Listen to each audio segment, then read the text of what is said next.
Into coding start हो।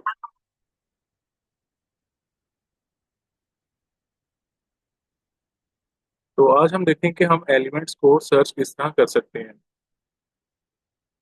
For example ये हमारे पास एक एरे है, इसमें हमने BMW को सर्च करना है। तो सर्चिंग का ये मेथड होता है कि हम अगर यानी इफ स्टार्ट करेंगे और पहले एलिमेंट से लेके लास्ट तक हर एलिमेंट को कंपेयर करवाएंगे जो वैल्यू हमने सर्च करनी है, और जहां हमें एलिमेंट मिल जाएगा वहां पर हम उसको कह देंगे कि ये एलिमेंट हमारे पास है।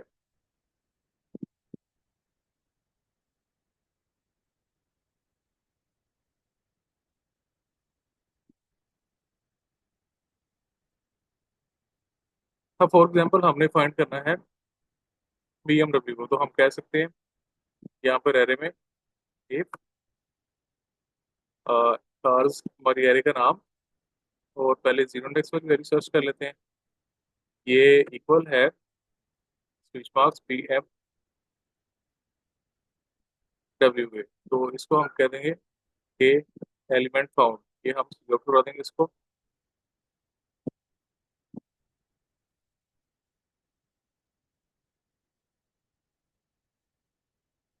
अब ये सिर्फ एक वैल्यू को कंपेयर करेगा। हमने BMW को कंपेयर करवाना पहले के साथ भी, दूसरे के, तीसरे के साथ भी, और सबके साथ। तो अगर इस तरह हम यानी अगर एक ही करवाएं फिर सेकंड फिर थर्ड एक ही करके, तो बहुत ज़्यादा यहाँ पर टाइम हमारा लेगा। हम ये चाह रहे हैं कि हम सारे एलिमेंट्स को एक ही बार में चेक कर लें। अब यहाँ पर एक एरर है, हाँ जी, कौन स्टूडेंट बताएगा क्या है इसका सोल्यूशन है? मैं आपको हिंट दे सी देता आउट में थर्टी नोट में ब्रैकेट। ब्रैकेट लगाइए सर। हूँ क्या कह रहे हैं। सर सी सी आउट में आउट ब्रैकेट में लगाई थर्टी हुई है। ब्रैकेट। एक एक स्टूडेंट करके पहले कल, हाँ बोले। सर सी आउट में ब्रैकेट लगाई हुई है। हाँ जी, सी आउट में ब्रैकेट लगी है, इसको हम खत्म कर देंगे। और कोई स्टूडेंट? अब तो नहीं कोई एरर, पर एरर स्टिल अभी भी आएगा। जी, अगेन एरर आ रहा है, अब क्या इसका सोल्यूशन है?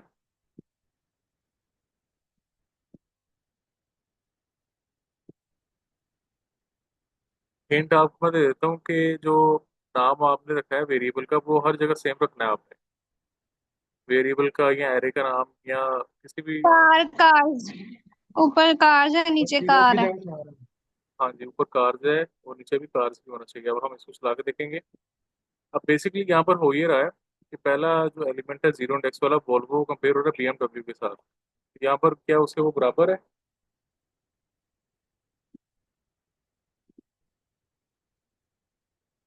तो ये इक्वल नहीं है, फिर उसने आगे कोई भी चीज़ शो नहीं करवाई। अब हम अगर आगे नेक्स्ट एलिमेंट चेक करना चाहते हैं, तो हम फिर क्या दोबारा यहाँ पर ऐसे लिखेंगे कि इफ एलिमेंट, और एक, अब इंडेक्स वन कर दें, फिर BMW चेक करें, फिर टू एलिमेंट के लिए, टू इंडेक्स के लिए, फिर थ्री इंडेक्स के लिए, तो एक एक के लिए बहुत ज़्यादा लाइन ऑफ कोड भी रिक्वायर्ड होगा, और प्रोग्राम की एफिशिएंसी भी इससे बेहतर नहीं बनेगी। अब क्योंकि वन इंडेक्स ऑफ BMW मिल गया हमें, तो हमने कह दिया एलिमेंट फॉर्म। अब हो सकता है कि आपकी एरे के अंदर 100 एलिमेंट्स हो, और 100 में से आपने फाइंड करना हो, तो फिर ये चीज़ वहां पर पॉसिबल नहीं होगी। हम यहाँ पर इसलिए फिर यूज़ करेंगे टू। हम फोर लूप यूज़ कर लेंगे। इंडेक्स हम स्टार्ट कर लेंगे जीरो से। कहाँ तक जाएंगे हम जीरो से बताएं स्टूडेंट्स? आई लेस देन क्या लिखेंगे हम यहाँ पे? फोर। फोर लिखेंगे, क्योंकि लेस देन फोर यानी जीरो वन टू थ्री तक जाएगा वो। फिर यहाँ पर हम इंक्रीमेंट कर लेंगे I++। अब उसके बाद हमने इफ जो लिख रहे थे separate separate cars, zero cars one, वहां पर हम कार्स पे यहाँ पर लिख देंगे आई।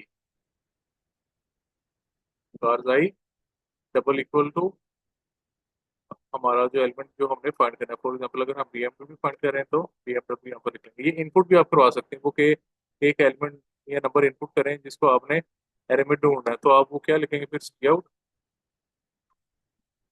एंड एंटर वैल्यू आपने वैल्यू इनपुट करवा ली, फिर सीन करके आप उसको किसी वेरिएबल में तो स्टोर कर लें जो आपने पहले ऊपर डिक्लेयर किया होगा। अब क्योंकि ये स्ट्रिंग है तो आप स्ट्रिंग लिखेंगे और बी एल वैल्यू, यानी जो वैल्यू आप यहाँ पर बी एम डब्ल्यू लिख रहे हैं ना खुद से, वो आप इनपुट करवा के भी यहाँ पे बी एल लिख सकते हैं जो इनपुट की होगी, जिसको हम अपनी एरे में से फाइंड करेंगे कि वो वैल्यू हमारे इस पूरी एरे में है या नहीं है। तो इनपुट भी करवा सकते हैं और इसके अलावा आप इसको खुद से वैल्यू भी पास कर सकते हैं। अच्छा जी, अब हम आते हैं कि 0 से 3 तक वो जाएगा लूप में और एक एक एलिमेंट को बी एंड डब्ल्यू के साथ कंपेयर करेगा। पहले 0 इंडेक्स पे कंपेयर होगी। ओए अगे उस्ताद मेरी तो सुन ला। ओए अन्नी दिया मेरे अगे उस्ताद सर्टिफिकेट दा रोला पाई पे पता लग जांदा यार की कह रहा उस्ताद सारे। प्लान साहब आपका स्पीकर जो है वो माइक ऑन है।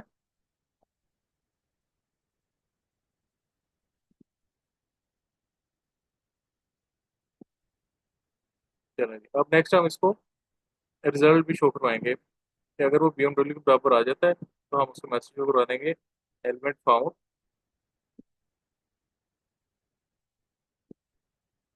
इसी को हम अभी इम्प्रूव भी करेंगे। फिलहाल हम इतना ही इसको एग्जीक्यूट करके देखते हैं। अब पहले 0 इंडेक्स वाला कंपेयर हुआ, 2 में वो नहीं BMW के बराबर था, फिर इंक्रीमेंट वाई में 1 इंडेक्स पे BMW पड़ा था, उसने कह दिया एलिमेंट मिल गया। फिर बाकी भी वो चेक करेगा फर्दर आगे, 4 BMW के बराबर नहीं था, मजदा भी कंपेयर किया और इसलिए उसने एक बार इवेंट काउंट शो करवा दिया। अगर आप इसका इंडेक्स शो करवाना चाहते हैं कि किस इंडेक्स पर मिला, वो भी आप शो करवा सकते हैं। एलिमेंट फाउंड एड इंडेक्स, आगे इंडेक्स आप लिख देंगे आई, ये लूप में जो वैल्यू थी उस टाइम वो आप यहाँ पर शो करवा दें। जैसे अभी ये 1 इंडेक्स पे पड़ा तो लिखा आ जाएगा element found at index 1, element found at index 1 यहाँ पर लिखा आ गया। पर प्रॉब्लम ये है कि अगर एलिमेंट नहीं मिलता फिर कुछ शो नहीं हो रहा, तो हम चाहते हैं कि अगर एलिमेंट ना मिले तो लिखा है एलिमेंट नोट फाउंड।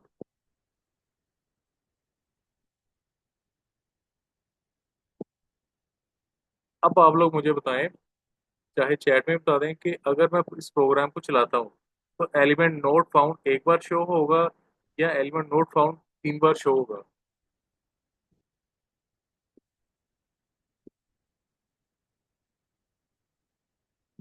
या थर्ड पॉसिबिलिटी ये भी है कि वो शो हो ही ना।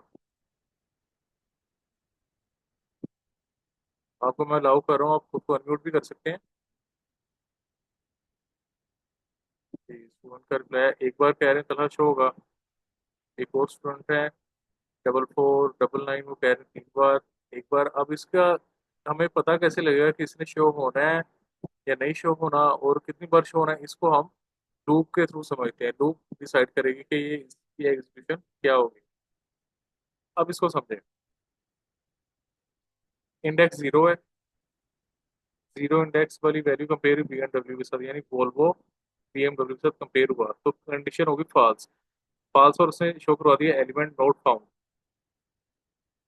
उसके बाद इंक्रीमेंट हुआ, BMW आ गया 1 इंडेक्स पर, 1 इंडेक्स वाली वैल्यू BMW के साथ कंपेयर हुई तो हमने कह दिया एलिमेंट मिल गया और हमने उसको शो करवा दिया, यानी दूसरी बार उसने कह देना एलिमेंट फाउंड। फिर तीसरी बार वो कहेगा एलिमेंट नोट फाउंड, क्योंकि BMW हम कंपेयर करा रहे हैं फोर्ड के साथ। फिर दोबारा वो मजदा के साथ जब कंपेयर होगा तो वो कहेगा एलिमेंट नोट फाउंड। अब जो अच्छा प्रोग्राम होता है वो उसमें ये तो नहीं होता कि वो बार बार कह रहा हो कि एलिमेंट नोट फाउंड या फाउंड। तो इस प्रॉब्लम से निकलने के लिए हम इसका एक सोल्यूशन निकालते हैं। पहले इसका रिजल्ट देखते हैं क्या शो हो रहा है।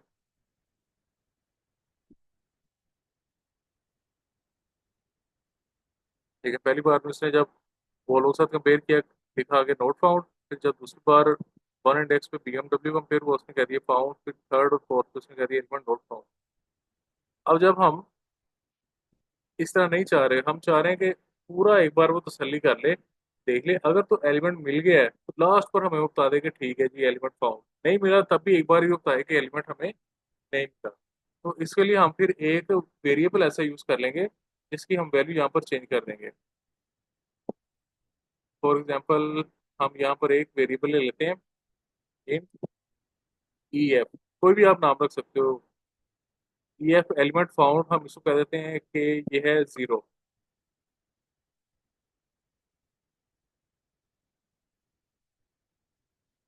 अब हम कंपेयर यहाँ पर कर रहे हैं, अगर कोई एलिमेंट हमें मिल गया तो हम ईएफ की वैल्यू को चेंज कर देंगे, ईएफ को कर देंगे 1। ये एक लॉजिक है, कोई भी आप पॉइंटर यहाँ पे ले सकते हो। यानी एलिमेंट फाउंड को हम 1 कर देंगे। बाय डिफॉल्ट हमने कहा था एलिमेंट फाउंड 0, यानी नहीं मिला। अगर एलिमेंट मिल गया तो हम इसकी वैल्यू को कर देंगे 1। अब इसके बाद हम, जब लूप खत्म हो जाएगी तो लूप खत्म होने के बाद हम यहाँ पर चेक करेंगे कि एलिमेंट फाउंड की वैल्यू 0 है या 1 है। अगर तो एलिमेंट फाउंड की वैल्यू 1 है तो हम नीचे मैसेज शो करवा देंगे, सी आउट एलिमेंट फाउंड। और अगर इस तरह नहीं होता एल्स पर हम मैसेज शो करवा देंगे एलिमेंट नोट फाउंड। तो इसका फायदा ये हुआ कि लूप सिर्फ बार बार चेक करके हमें ईएफ की वैल्यू चेंज करेगी और बताएगी कि एलिमेंट मिल गया या नहीं मिला। अगर मिल जाता है किसी भी पॉइंट पर तो ईएफ की वैल्यू वो हमें बंद कर देगा। अब इसको चला के देखते हैं।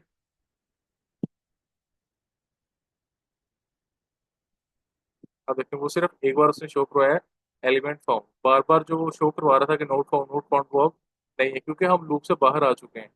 लूप का जो कंट्रोल है वो सिर्फ इन दो लाइंस तक है। बेसिकली जो कंडीशन या लूप वगैरह होती है वो अगली सिर्फ एक लाइन चलाती है, पर यहाँ पर दो लाइन इसलिए चल रही है कि फॉर लूप ने अगली ये वाली लाइन चलाई। अब क्योंकि इफ कंप्लीट नहीं होती इटसेल्फ, इफ के साथ जो ट्रू वाली स्टेटमेंट है वो उसी का ही पार्ट होती है, तो इसलिए फॉर के बाद ये दो लाइनें चलेंगी। जब एलिमेंट मिल जाएगा उसके बाद लूप खत्म होने के बाद हम चेक करेंगे ईएफ की वैल्यू अगर 1 हो गई है, एलिमेंट मिल गया है तो ठीक है, वरना बाय डिफॉल्ट जो उसकी वैल्यू ईएफ 0 थी वो होगी और हम कह देंगे कि element not found. For example हम बीएमडब्ल्यू को यहाँ पर कह देते हैं के होंडा। अब होंडा तो हमारी लिस्ट में है ही नहीं, इसको हम चलाएंगे तो पूरी लिस्ट में हमें ये वैल्यू नहीं मिलेगी। ईएफ की वैल्यू 0 की 0 ही रहेगी और हमारा जो रिजल्ट है वो लिखा आ जाएगा एलिमेंट नोट फाउंड। तो इस तरह हम एलिमेंट्स को सर्च कर सकते हैं अपनी एरे में से। अच्छा जी, तो अब हम करेंगे यहाँ पर फंक्शन को डिस्कस।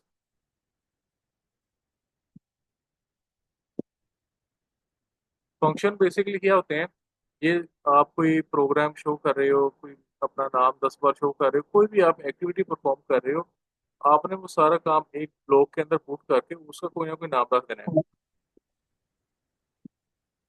यानी इसकी डेफिनेशन क्या होगी फंक्शन की, name block of code that perform some action. यानी कोई ब्लॉक ऑफ कोड होगा जिसका कोई ना कोई नाम होगा और वो कोई एक्शन परफॉर्म कर रहा होगा जो इंस्ट्रक्शन उसमें पास की गई होगी उसके मुताबिक। अब फंक्शन के हमारे पास आ जाती हैं तीन चीजें। फंक्शन को हम सबसे पहले करते हैं फंक्शन डिक्लेरेशन, सेकंड पे हम उसको करते हैं फंक्शन डेफिनिशन, और थर्ड पे हम उसको करते हैं फंक्शन कॉल। डिक्लेयर में हम ये बताते हैं कि फंक्शन का नेम क्या होगा और उसके पैरामीटर्स और रिटर्न टाइप क्या होगी।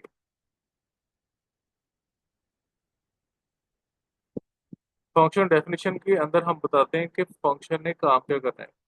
वर्किंग, फॉर एग्जांपल अगर वो कोई नाम 10 बार शो कराना चाह रहा है, कोई फैक्टोरियल फाइंड करना चाह रहे हैं, कोई भी वर्किंग जो फंक्शन ने परफॉर्म करनी है, जब आपने फंक्शन को यूज करना है तो उसको हम बोलते हैं function call, usage of function. और इसको हम कॉल कैसे करते हैं, बाय नेम। उसको हम बाय नेम कॉल करते हैं और वो इस्तेमाल हो जाता है। अब इस सेम सारी चीज की हम यहाँ पर एग्जाम्पल एक देखते हैं। इस सारे पार्ट को मैं कमेंट करता हूँ ताकि एरर ना आए और कंपाइलर इसको कंपाइल ना करे।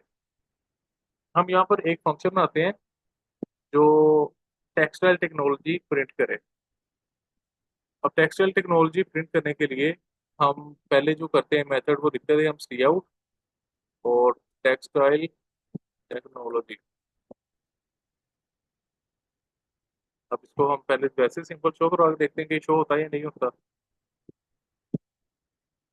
हाँ जी, टेक्सटाइल टेक्नोलॉजी शो हो गया।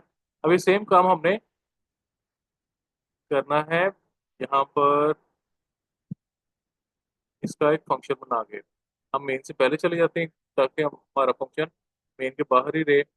हम लिखेंगे इसकी रिटर्न टाइप सबसे पहले। हमने फंक्शन में कोई चीज़ वापस नहीं भेजनी तो हम लिखते हैं यहाँ पे वॉइड। फंक्शन का नाम हम रख देते हैं शो, कोई भी नाम हम अपने पसंद के मुताबिक रख सकते हैं, और हम आगे लगा देंगे ब्रैकेट। फंक्शन के अंदर हम कोई वैल्यू यहाँ पर फिलहाल नहीं पास कर रहे तो यहाँ पर इसको बोलते हैं पैरामीटर, वो हम ब्लैंक छोड़ देंगे। हमने क्या करना था, ये आउट करना था टेक्सटाइल टेक्नोलॉजी। हमने ये जो काम किया ये बताया इसकी वर्किंग। अब अगर हम स्टेप बाय स्टेप देखें तो पहला स्टेप था फंक्शन डिक्लेरेशन, जिसमें हमने बताना फंक्शन का नाम, उसके पैरामीटर्स और रिटर्न टाइप। तो हमने रिटर्न टाइप बता दी वॉइड की, कोई चीज़ हमने वापस नहीं भेजनी, फंक्शन का नाम बता दिया, और पैरामीटर बता दिए के अंदर हमने कोई वैल्यू पास नहीं करनी। फिर हमने वर्किंग बता दी फंक्शन को डिफाइन करके, ये सिर्फ सी आउट आपने करना है टेक्सटाइल टेक्नोलॉजी। उसके बाद हम अब फंक्शन को कॉल करेंगे। अगर हम फंक्शन कॉल नहीं करते, फॉर एग्जाम्पल हम इसको वैसे ही चला देते हैं, अगर मैं इसको रन कर रहा हूँ तो देखते हैं कोई रिजल्ट शो होता है नहीं होता।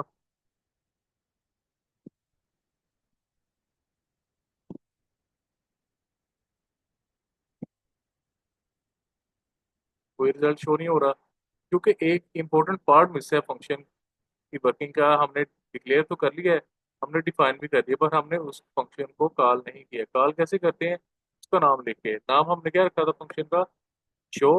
हमने यहाँ पर शो लिखा सिंपल। तो ये होगा क्या, ये पूरे प्रोग्राम में ढूंढेगा शो कहाँ पे लिखा हुआ है, ये ऊपर जाएगा उसमें देखेगा यहाँ पे शो लिखा हुआ है, और उसके अंदर क्या वर्किंग हो रही है, ये आउट किया जा रहा है टेक्सटाइल टेक्नोलॉजी को। तो वो उस ब्लॉक ऑफ कोड को बाय नेम सर्च करके एग्जीक्यूट करवा देगा, और आपका रिजल्ट यहाँ पर शो हो जाएगा। तो ये सिंपल फंक्शनैलिटी है या वर्किंग है आपके फंक्शंस की। तो अब हम नेक्स्ट देखते हैं कि इसमें हम जो पैरामीटर वाला पार्ट है उसको हम कैसे यूटिलाइज कर सकते हैं। हम फॉर एग्जांपल, अब मैं ये सारा को खत्म करके आपको चैट में भेज देता हूँ, अगर आप कॉपी करना चाहते हैं तो कर लेंगे, चैट भी सेव कर सकते हैं। अब हम अपना जो फंक्शन है उसकी स्टेटमेंट को यहाँ पर थोड़ा सा मॉडिफाई करेंगे। हम फंक्शन में हम ऐसा करेंगे कि एक वैल्यू पास करेंगे और उसका स्केल शो करवाएंगे। जैसे हमारी एक वैल्यू है ए, या हम नम कर लेते हैं, और हम इस नम का स्क्वेयर शो करवाएंगे। एजी नंबर फिलहाल आप मैसेज ना करें, सिर्फ जो समझाया जा रहा है उसकी तरफ आप गौर करें। नम को हमने वैल्यू पास कर दी 5। अब 5 का जो स्क्वायर है वो 25 है। हम ये चाह रहे हैं कि हम एक फंक्शन बनाएं स्क्वायर का,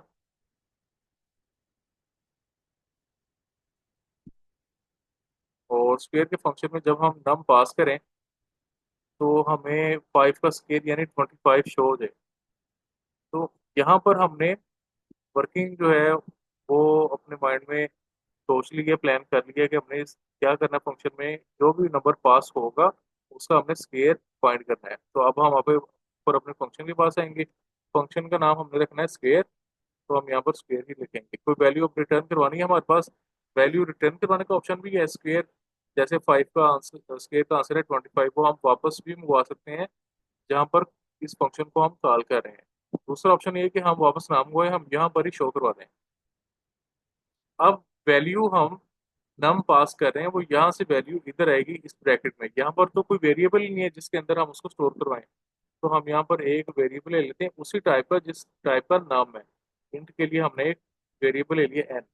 अब जो नम की वैल्यू 5 है वो 5 यहाँ से एन के अंदर आ जाएगा। अब हमें सिंपल क्या करना है, हमने यहाँ पर लिख देना है स्क्वेयर ऑफ, आगे हम लिख देंगे एन, फिर आगे इक्वल टू शो करवा देंगे, और उसके बाद हम एन मल्टीप्लाई बाई एन लिख देंगे। ये आप फिलहाल ऐसे भी समझ लें इसको, तभी आपका जो काम है वो परफॉर्म होगा कि आप simple n multiply by n show करवा दें, वो उसका स्केयर शो हो जाएगा। पर अगर आप प्रॉपर एक लाइन लिखना चाहते हैं जिसमें पूरी लाइन एक आए कि square of this equal to this, जैसे ये है, तो वो आप वैसे भी इसको शो करवा सकते हैं कि जैसे एन लिखा आएगा 5, फिर आगे इक्वल टू, फिर आगे 25, एक प्रॉपर आउटपुट आपकी लिखी नजर आएगी, स्क्वायर ऑफ 5 इक्वल टू 25। तो इसमें आपने किया क्या है, एक प्रोग्राम है जिसमें एक पैरामीटर है, एक नंबर पास हो रहा है, जो नंबर पास होगा उसका एक आप स्क्वायर फाइंड कर रहे हैं। इसकी स्टेटमेंट मैं आपको राइट करता हूँ जो आपको पेपर में एग्जाम में आ सकती है। Write a program that has a function square with an integer parameter function to show the square of value. अब जो हमने काम किया उसी को मैंने एक पैराग्राफ की फॉर्म में राइट कर दिया कि एक प्रोग्राम राइट करें जिसमें एक function of square with N integer parameter. देखिए इसका एक पैरामीटर है integer, function should show the square of value. जो वैल्यू पास की जाएगी पैरामीटर में उसका फंक्शन स्क्वायर शो करे, तो हमने यहाँ पर स्क्वायर को शो कर दिया है। इस तरह हम एक से ज्यादा वैल्यूज को भी पास कर सकते हैं फंक्शन में। जैसे अगर हम सम शो करवाना चाहें, ये प्रोग्राम मैं आपको चैट में भेजता हूँ।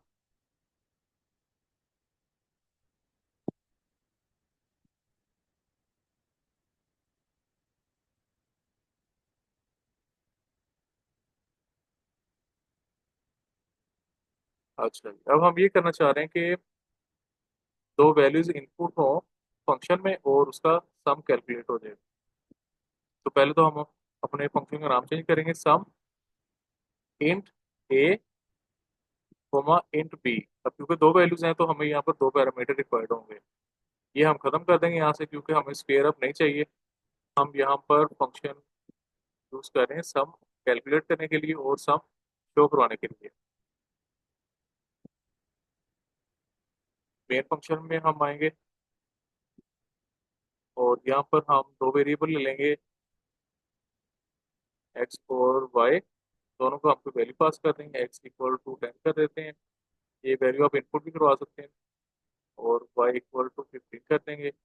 अब हमने इसका सम फाइंड करना है, तो सम जो हमने फंक्शन का नाम रखा है ऊपर वही लिखेंगे, सम एक्स कोमा वाई। एक्स में पड़ा हुआ है हमारा 10 और वाई में पड़ा है 15। तो 10 यहाँ से चला जाएगा ए के पास और वाई यानी 15 यहाँ से चला जाएगा बी के पास। अब हमने सिंपली क्या करना है, सी आउट करके इन दोनों का सम शो करवा देना है।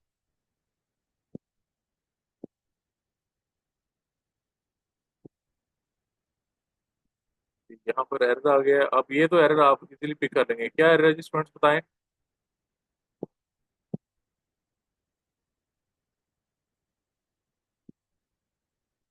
स्टूडेंट्स इसमें क्या एरर आ रहा है,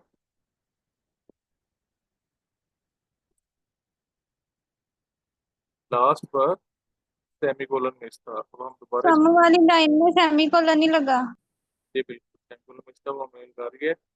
अब हम इसको अ, दोबारा करते हैं एग्जीक्यूट, और देखिए अब यहाँ पर आपका सम शो हो चुका है। तो अब आपने क्या करना है, आज डब्ल्यू थ्री स्कूल्स पर जाके आपने प्लस प्लस के जो फंक्शंस वाला टैब है उसको आपने एक्सप्लोर करना है और फंक्शंस को देखना है कि कैसे काम करते हैं, कैसे हम इनको डिक्लेयर करते हैं। तो उसके बाद जो कमिंग वीक में क्लास होगी तब तक आपके पास सर्टिफिकेशन और फंक्शंस वाले जो यहाँ पर पार्ट है उसकी नॉलेज होनी चाहिए। यहाँ पे आपको फंक्शंस वाला जो टॉपिक है वो मिल जाएगा, इसको पढ़ें, एक्सप्लोर करें। जो भी मैंने बताया वो सारी चीज़ें इसमें लिखी हुई हैं। कैसे फंक्शन डिक्लेयर करते हैं, कैसे डिफाइन करते हैं, एक एक चीज़ डिफाइन की गई। यहाँ से आप इसको रिवाइज करेंगे। अभी बैटरी जो है बंद होने वाला है लैपटॉप, तो नेक्स्ट क्लास में फिर आप यहीं से कंटिन्यू करेंगे।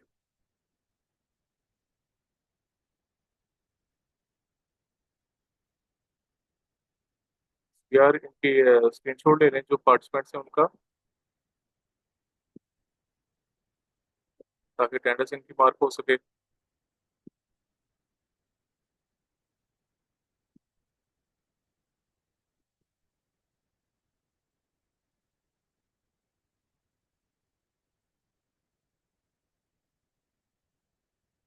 तौर पर यहाँ पे स्क्रीनशॉट ले लेता हूँ।